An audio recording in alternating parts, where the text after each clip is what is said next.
سے امپورٹنٹ بات یہ ہے کہ اگر فل کورٹ بنانے کا آرڈر وہ کر بھی دیں تو سپٹمبر سے پہلے تو فل کورٹ بن نہیں سکتی. 2 جج صاحبان آلریڈی ریکروز کر گئے ہیں، جس میں قاضی فائز صاحب، سردار طارق مسعود صاحب، جسٹس منصور شاہ صاحب پہ آلریڈی اعتراض کیا ہے آپ کے فیڈرل گورنمنٹ نے.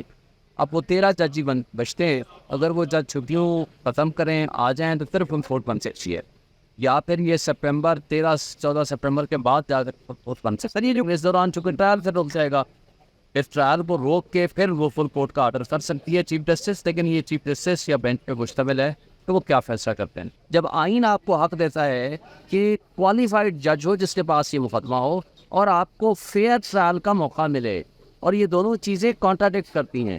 مجھے یہ بتائیں کہ کل میں بطور وکیل جا کر کے ڈاکٹر بن جاؤں، کسی کا آپریشن کرنا شروع کر دوں، یہ ممکن نہیں ہے. یہ عدالت کا کام ہے انصاف دینا، قانون کے مطابق کیسز کو چلانا اور ان کو فائنل فیصلہ دینا. ہم یہ مطالبہ کرتے ہیں کہ پاکستان کے تمام مقتدر طبقے، حلقے اور ادارے آئین اور قانون کی پاسداری کریں. قانون کی حکمرانی ہوگی، سب ادارے آئین اور قانون کے پابند ہیں. آئین اور قانون کی حکمرانی ہوگی تو سبھی کو موقع ملے گا کہ وہ ملک کی ترقی کے لیے اپنا رول ادا کر سکیں.